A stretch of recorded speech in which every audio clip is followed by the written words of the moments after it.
In the world of watches, there are brands, and then there are institutions. There's this inner circle, a kind of secret society that collectors and enthusiasts only talk about in hushed tones. It's a club so exclusive, it's known by a name that honestly sounds like it was pulled from some dusty, ancient text. And that's exactly what it feels like when you first hear the term. It's like you've accidentally pushed open a heavy wooden door you weren't supposed to, and suddenly you're in a room where old cardinals in robes are deciding the fate of the world. The discussion is held with this deep reverence, because these aren't just watchmakers. They're the pillars of the entire industry. They're the old guard, the establishment. So the big question is, what actually is this Holy Trinity? Who are these three cardinals of timekeeping? And maybe more importantly, what on earth did they do to earn a title that carries so much weight? Okay, let's really get into it. To really get the Trinity, you have to understand its members first, and they are absolutely not interchangeable. Each one has a totally distinct personality, a unique role they play in this triumvirate of watchmaking.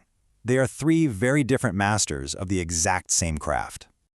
First up, we meet the elder statesman, the one who was there, before all the others. Literally, the foundation upon which so much of modern watchmaking has been built.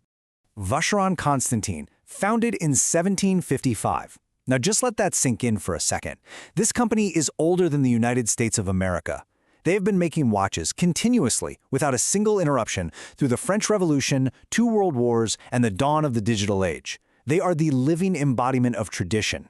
When you think of Vacheron, you think of this profound classical elegance, their patrimony line. It's the textbook definition of a perfect dress watch. It's just thin, elegant, timeless. But don't ever mistake age for fragility. This is the same house that created the Overseas, a go-anywhere, do-anything luxury sports watch built to compete with the very best. And their archives are filled with some of the most historically significant and insanely complicated pieces ever made. We're talking about mind-boggling pocket watches made for kings and tsars. Vacheron isn't just a brand, it's the benchmark. They're the old wise master of the group. Next, we have the one most people would probably call the leader of the pack, the chairman of the board, the king. Patek Philippe. Since 1839, Patek has carefully cultivated this aura of untouchable prestige. They're one of the last truly independent, family-owned watchmakers at this level, now run by the Stern family. And that independence, it matters a lot. It lets them play the long game. Their slogan isn't just clever marketing, it's their entire philosophy. You never actually own a Patek Philippe. You merely look after it for the next generation. This is the brand of absolute icons. The Calatrava, which for many is the dress watch. The Grand Complications, which have repeatedly held the title for the most complicated watch in the world, like the legendary Henry Graves Super Complication that sold for a staggering $24 million. And of course, there's the Nautilus, the Gerald Genta-designed sports watch that back in the 70s completely redefined what a luxury watch could even be. That radical, porthole-inspired design became a global phenomenon, a symbol of success so potent it's basically a currency in some circles. To own a Patek is to have arrived. They are, without a shadow of a doubt, the king of the castle. And finally, we have the youngest of the three, the rule breaker, the revolutionary, the one who saw the rulebook and decided to just set it on fire.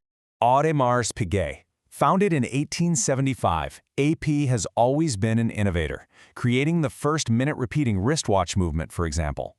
But their modern identity was truly forged in the fire of crisis. In 1972, the entire Swiss watch industry was being decimated by cheap, accurate quartz watches from Japan. So what did AP do? They did something that was, it was completely insane. They released a luxury watch made of steel that cost more than most solid gold watches at the time. It was called the Royal Oak, and it changed everything. That bold, octagonal design, also from the legendary Genta, single-handedly created an entirely new category, the luxury sports watch. AP basically defined the modern era of watchmaking with one move. Then they doubled down, following it up with the Royal Oak Offshore, an even bigger, bolder, more aggressive watch that became a pop culture icon on the wrist of people like Arnold Schwarzenegger. Audemars Piguet is the rebellious spirit of the Trinity. They're the rock and roll. So you've got the old master, the king, and the revolutionary. But how did these three, and only these three, get into the club? It's not some arbitrary thing. There's a list of qualifications, a set of unwritten rules that are, they're almost impossible to meet. Okay, let's really break down these 4 key criteria, because this is what it's all about. First, that top one, uninterrupted history. This means you've survived everything. You didn't go bankrupt during the quartz crisis, you weren't bought and sold a dozen times, your archives are intact, you have a continuous story to tell. Next, mastery of high complications. This isn't about making a nice chronograph. No. We are talking about the grand arts of watchmaking, perpetual calendars that know the date for 100 years, tourbillons that defy gravity, minute repeaters that chime the exact time with tiny, perfectly tuned hammers and gongs. This is the PhD level of horology. Then there's obsessive hand finishing. And this is what separates the great from the gods. We're talking about artisans spending hundreds of hours decorating parts of the movement that the owner will literally never see. Techniques like black polishing an edge to a perfect mirror finish, or hand beveling every single bridge. It's pure, unadulterated art for art's sake. And finally, historical significance. You have to have done something that mattered, invented a new mechanism, created an iconic design that changed tastes. You had to have changed the course of the industry. These three brands, they tick every single one of those boxes, and they do it with authority. Now, I know what you're thinking. I could practically hear it through the screen. It's the big, green elephant in the room. The biggest, most famous watch brand on the planet. Why isn't Rolex in the Holy Trinity? And that's a totally fair question. And the answer gets to the very heart of what this whole Trinity thing is really about. And here's the thing. This isn't about which one is better. It's about two completely different philosophies. Rolex represents the absolute pinnacle of industrial engineering. They make arguably the most reliable, durable, and precise tool watches on Earth. A Rolex movement is a perfect engine built like a tank, designed to be serviced easily and to run flawlessly for decades under any conditions. It's a masterpiece of production. But that's not what the Trinity is about. The Trinity is about the pinnacle of art. A Patek Philippe movement isn't just an engine, it's a tiny mechanical sculpture that focuses on delicate, intricate hand finishing, on artistic expression, on pushing the boundaries of what's mechanically possible, even if it means it's less robust. You could say Rolex builds the ultimate Land Rover Defender, the Trinity builds the ultimate Pagani Huayra. Both are incredible achievements, but they are fundamentally different pursuits. But the story of the Trinity isn't as clean and simple as it seems. There are all these fascinating twists and turns, these little insider details that even a lot of watch nuts don't know about. And honestly, they make the whole thing even more compelling. So first off, that revered name, the Holy Trinity, it's not some ancient decree handed down from the mountain. The term really only came into popular use in the 1970s. And why then? Because Swiss watchmaking was on the verge of total collapse. Cheap, super accurate quartz watches from Japan were destroying the old mechanical houses. So collectors and writers started using this term to draw a line in the sand, to elevate these three as the guardians of traditional artistic watchmaking against the quartz invasion. It was almost like a defense mechanism. Second, and this is just wild, the engine inside two of the most iconic watches ever made, the original AP Royal Oak and the Patek Philippe Nautilus, wasn't actually made by them. It was made by an outsider, Jaeger LeCoultre, the legendary caliber 920. JLC has long been called the watchmaker's watchmaker, and this is the perfect reason why. They provided the heart for the two most famous bodies. And third, just to drive home the sheer historical weight here, that Vacheron Constantin commission from King Fuad I of Egypt in 1929, it was a grand complication with a perpetual calendar, a chronograph, and a minute repeater. This wasn't just a watch, it was a piece of diplomatic history, a symbol of royal power, and an absolute masterpiece of its time. For about 50 years, the Trinity has been set in stone. Patek, AP, Vacheron. End of story.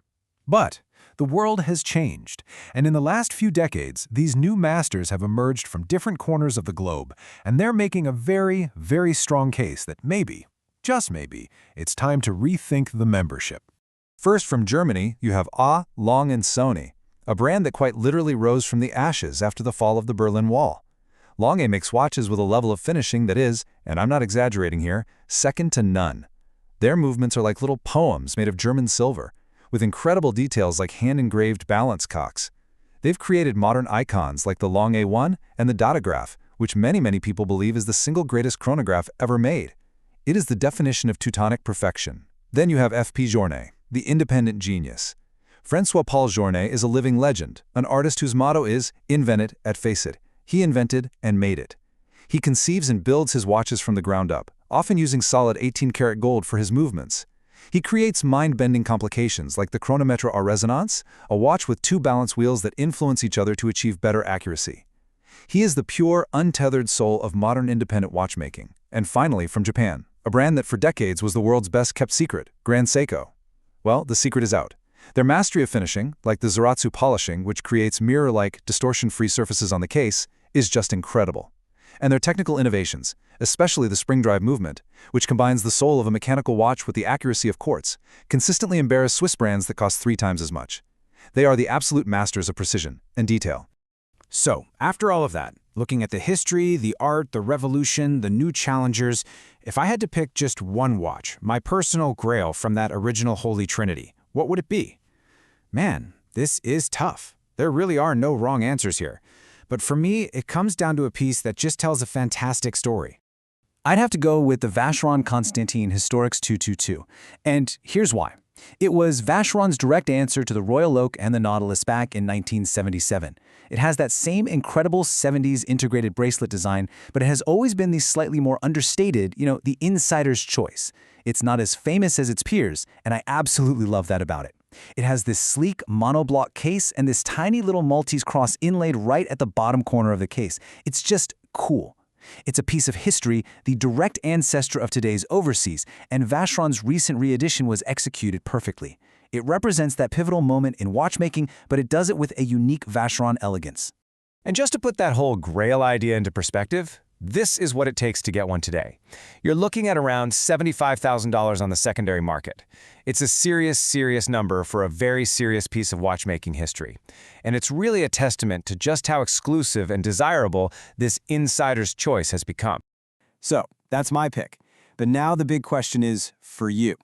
Do you stick with the classics, Patek, AP, and Vacheron, or do you think the new guard, Lange, Journe, and Grand Seiko, has earned the right to be called the new Trinity? Let me know your pick in the comments below. I am genuinely curious to see where you all land on this. So, I think the big takeaway here is this. The Holy Trinity isn't just a list of expensive brands. It's a code. It's a standard that's been defined by centuries of history, obsessive artistry, and relentless innovation. And it's a standard that is now, for the first time, being seriously challenged by a new generation of masters who are writing their own rules. And speaking of changing the rules, next up we're going deep on maybe the most important story to come out of the Trinity. The unbelievable tale of how Audemars Piguet bet the entire company on a single radical design that was sketched on a napkin overnight. We're telling the story of the Royal Oak.